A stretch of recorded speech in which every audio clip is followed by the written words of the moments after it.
everyone's having a great day, great week, great night whenever y'all are watching this shit up and through here. And as y'all can tell by the title, hey, we back up in this motherfucker with Real Housewives of Atlanta recaps. Y'all know the deal. Yo, bitch is back, motherfuckers. So, y'all know I love recapping Real Housewives of Atlanta, so you can count on my recaps happening every motherfucking week, okay? And this just so happens to be the first episode of the next season. That would be what, season 7 or whatever the fuck. And y'all already know how it goes. Your girl stocked up on her recap juice.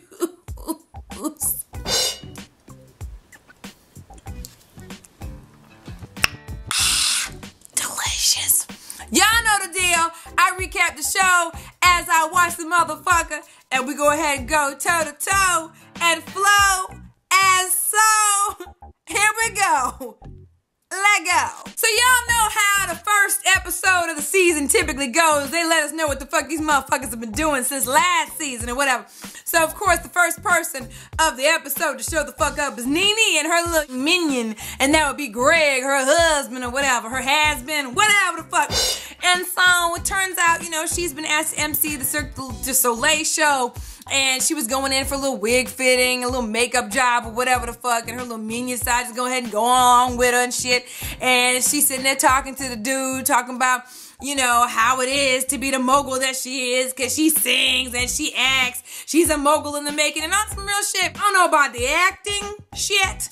However, everything else that she's got going on, you know, she got her little clothing line on HSN or whatever the fuck. She's doing pretty damn well with that, supposedly. And now for her to be doing these types of things is pretty cool. I don't know about the acting part of it, but you know, I digress. So what I'm trying to figure out in that particular scene is why the fuck Greg was there to begin with. Like, what the fuck were you doing trying to oversee her wig placement? I mean, what the fuck were you there for? But I guess maybe later on in the episode we're gonna find out. Or maybe they're just trying to make sure he's relevant on the show. I don't know. So let's move on. So next up we got Candy and Todd, who are now married, okay? And I'm really happy for them on some real shit. Y'all know Todd has a little show with one of the producers of Real Housewives of Atlanta. He's got the Hollywood Diva show. So he went along and got himself a little bit of an additional career, which he already had one to begin with. But you know, her mama had given him so much grief about her living off of Candy's money and shit. So I'm really happy about the two of them getting together and him doing his Thug This Naive. Because my understanding is Hollywood Divas is doing damn well. I watched it. You know what I'm saying? So anyway, they getting together because I guess she's trying to put her little bedroom together for his daughter, who's 18, who is now going to be, I guess, essentially kind of moving in probably for the season, for the episodes or whatever coming up. But whatever. So his little 18-year-old daughter, her name is Kayla, I believe, is coming.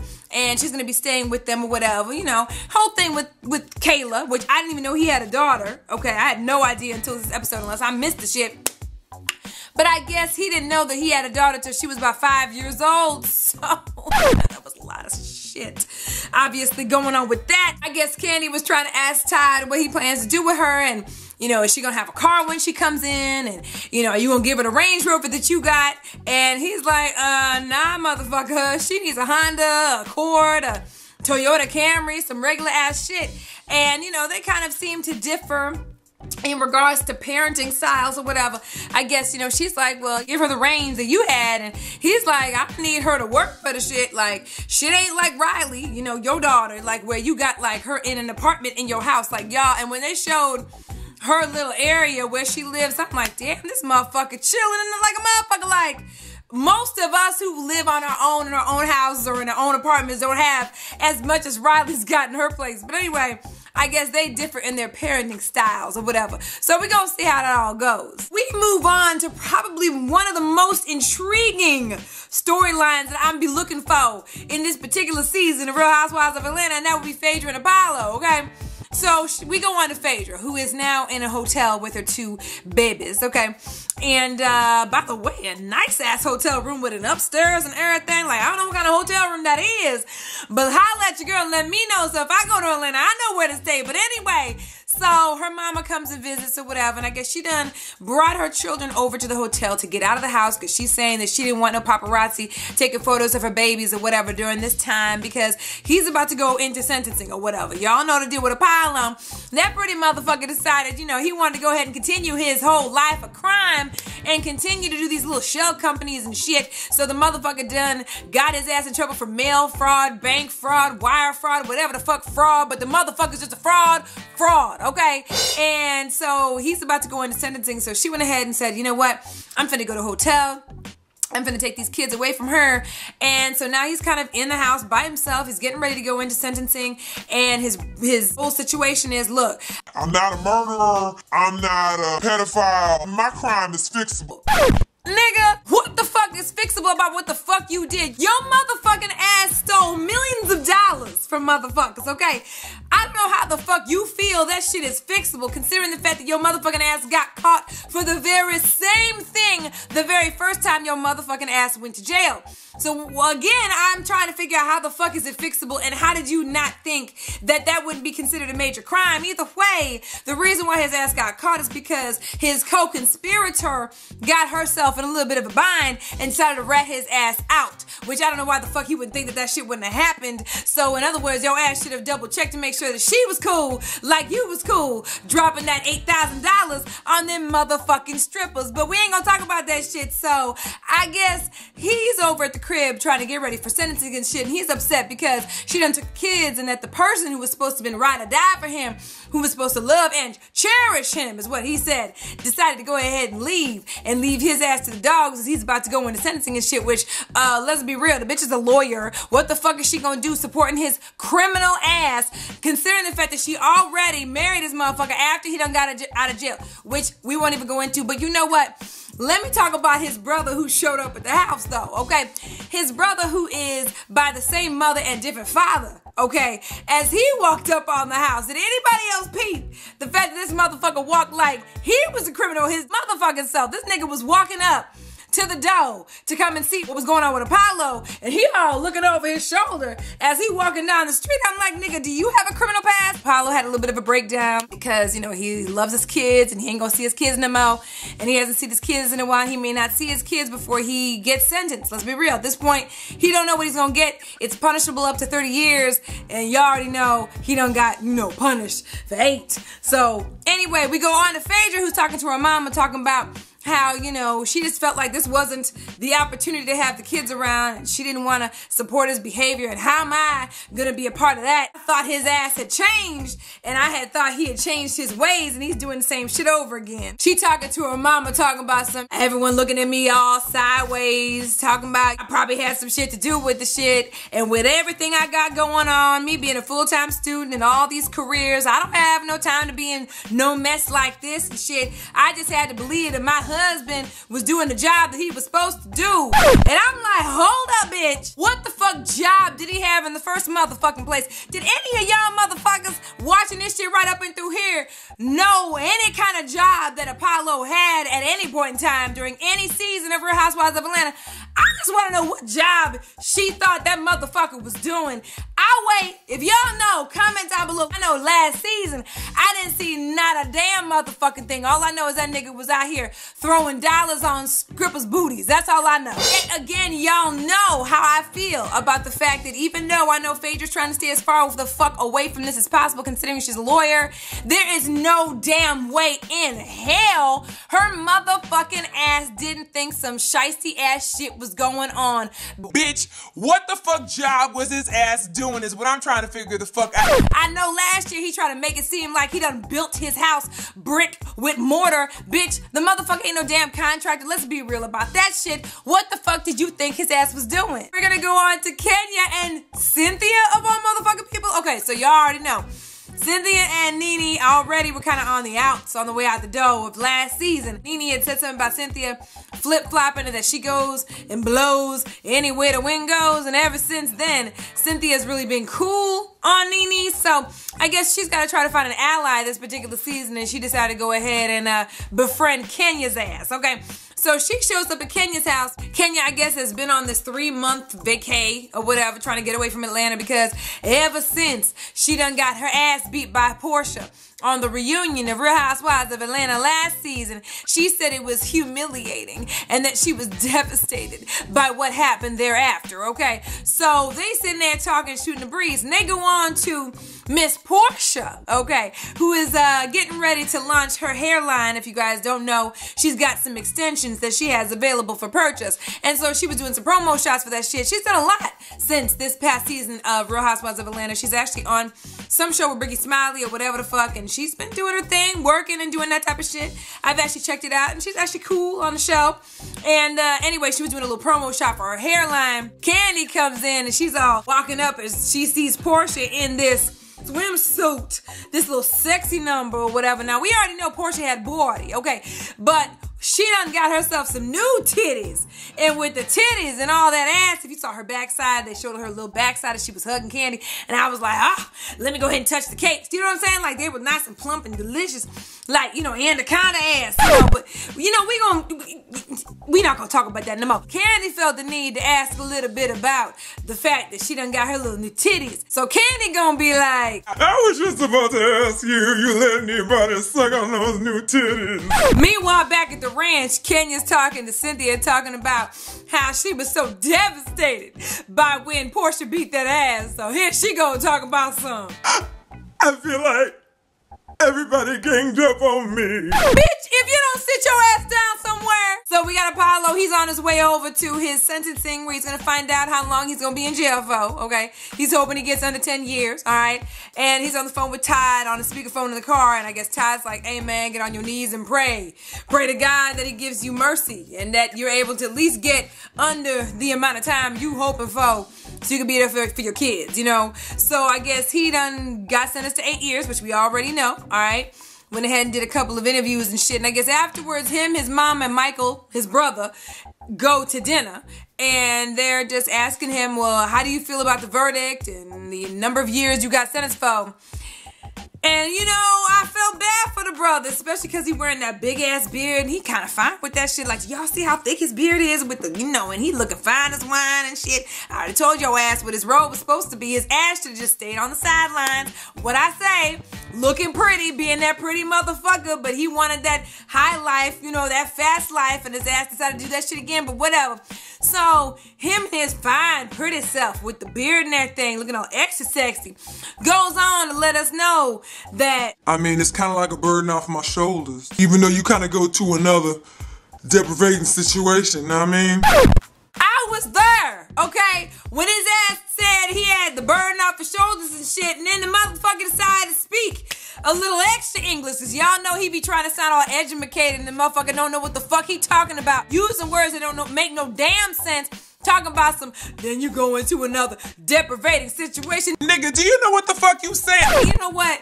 I'm done. I swear to God, I am through with that shit. He's already in jail. He's serving his time. Because what I'm trying to figure out is how does the same motherfucker who can't use for real English in the right light and in the right sense, how in the world could he have put together a multi-million-dollar scheme yet again and get away with it for this many years and not get caught? And then he can't even put two words together. I don't understand it, but whatever. So next up we got Candy and Todd, and they're kind of talking about what happened with Apollo, right? And they obviously have a difference of opinion as to how Phaedra should have handled the situation, all right? So obviously Todd feels as though Phaedra should have been there and she shouldn't have left his ass to dry, you know, especially at this point when they were going to sentence him. At the very least, he could have been there in court. And Candy's kind of like, well, I understand both sides, but I don't want to go against my friend. You know, I am trying to be a friend to her, so I don't want to betray her. I get both sides of the coin. However, I'm not going to go any further than that because I don't want to betray her, okay?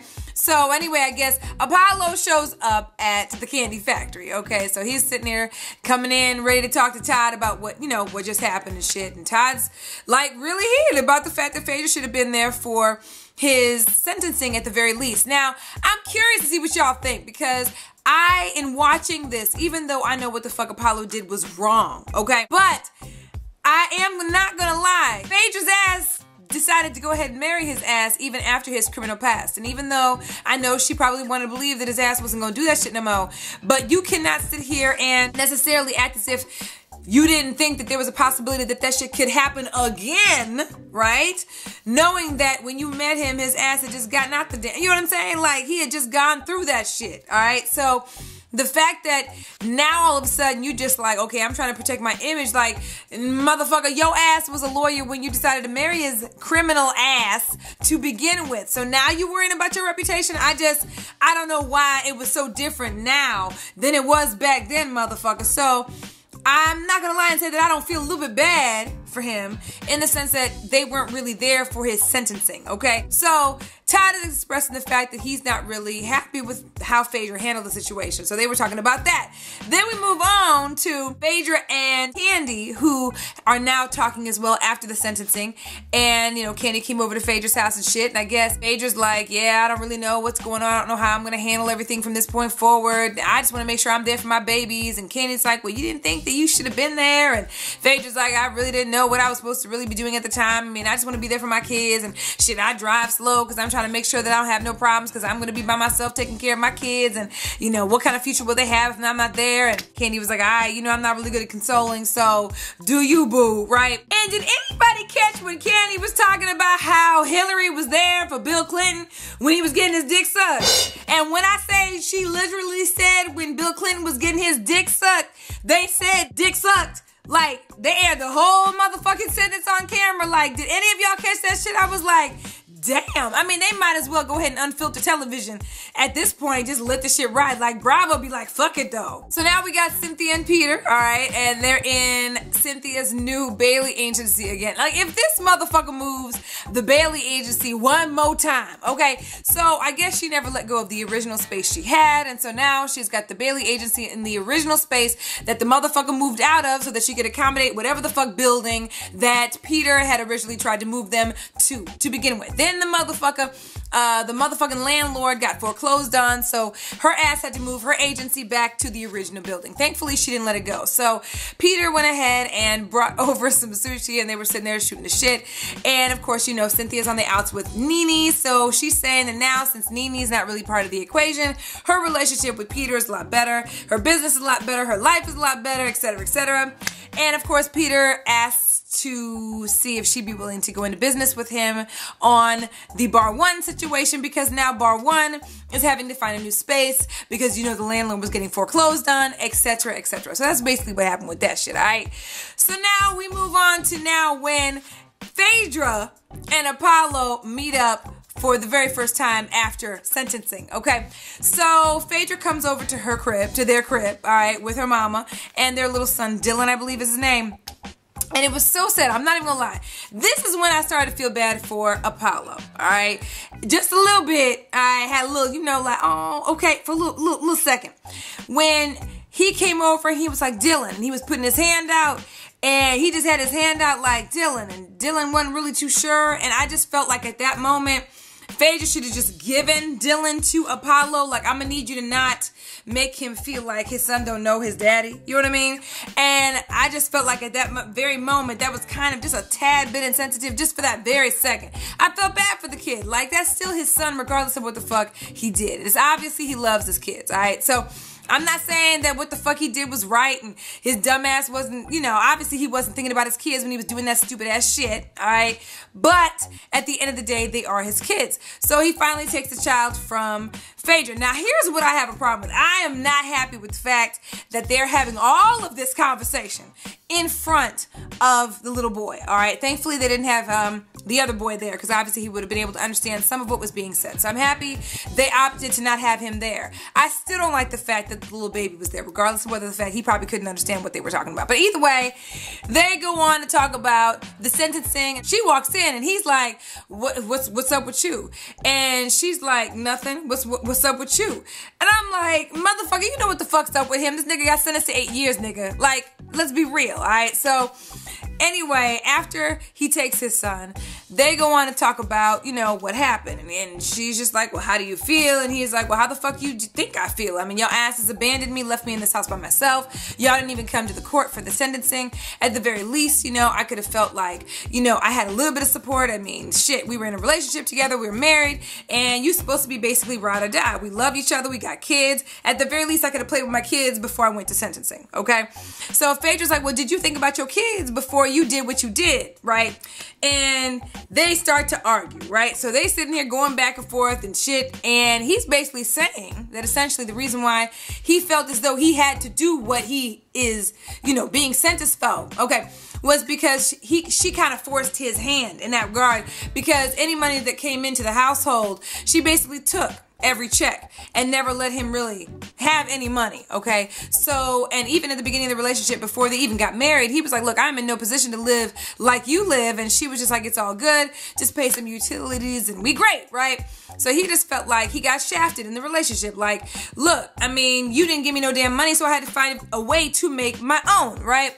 So here's where at that point I was like, nigga, you lost me, because I don't give a fuck what the fuck happened. Like, there was no reason for you to have started doing what you were doing. I mean, obviously you were on a reality show. You could have done just club appearances and made your own fucking money. So let's be real about that shit. She didn't force your hand in that shit just because her ass decided to keep a couple checks. Okay, let's be real about that. But whatever. They go back and forth about the fact that obviously he's upset and feels as though she was supportive and felt like this whole thing was just some bullshit. The whole relationship was some bullshit. He came in with one idea in mind and how this was supposed to work, and obviously it didn't work out that way, so he felt he was forced to basically do what he was doing. She, on the other hand, is like, you were full of shit. You told me a bunch of motherfucking lies. That's not what happened. Blah, blah, blah. So they went back and forth. Even the mama got involved. Either way, long story short, he was like, look, motherfucker, I want out of this relationship. And she's like, well, shit, nigga, I got you, right? So that's basically at this point how the whole entire episode ended, all right? And like I said, I am really curious to see what y'all think, okay? Curious to see what y'all think about the fact that Phaedra was not there for any of the sentencing. She didn't even write a letter of support to at least see if there was a possibility of him getting any leniency with regard to sentencing, which I kind of feel like she could have done. Even if she didn't go to court, she could have at least written a letter and said, you know what, I want him to be around for his kids. Yeah, he's not the best example of a father in the sense of what he did criminally, but at the end of the day, yo ass chose to marry an ex-criminal, an ex-con, so you can't really act as if it's a surprise that his ass went back to that life of crime. You know what I'm saying? Anyway, comment down below. Let me know what you guys think of everything that happened in the episode. I do want to make one comment about Nene's little outfits that she was rocking, a little outfit, a little off the shoulder with the necklaces and the shit that she was rocking when she was doing her little, one-on-one in between scenes or whatever. And I'm like, I don't know. She was giving me all kinds of drag queen, which drag queen is great, but I feel like it was a little too drag queenish. Let me know, the makeup, and then she did the live after show, and her face was fucked up as hell. Anyway, let me know what y'all thought about that if you had a chance to check that out. I didn't watch the whole episode. I just wanted to see her makeup because I kept seeing it on Instagram. And I was like, let me see it for myself. Anyway, I really want to know what you guys think. I'm losing my voice. Obviously, haven't done one of these recaps in a while, but you already know every fucking week to expect a Real Housewives of Atlanta recap from your girl, okay? Thumbs up this video if you love seeing these types of videos from your girl. You already know what to do. As always, follow me on Twitter, twitter.com/SocialiteSandy. Hit me up on my Facebook fan page or my Pinterest page. Those links are down below. Hit me up on my blog, TheSocialiteLife.blogspot.com, and hit me up on Instagram at SocialiteSandy. And you already know I love y'all, and I will see y'all in the next video. Love y'all. Bye. Title. You know your girl had to come in and do a quick Let's Talk Shit video about the shit that done went down last motherfucking night. Really?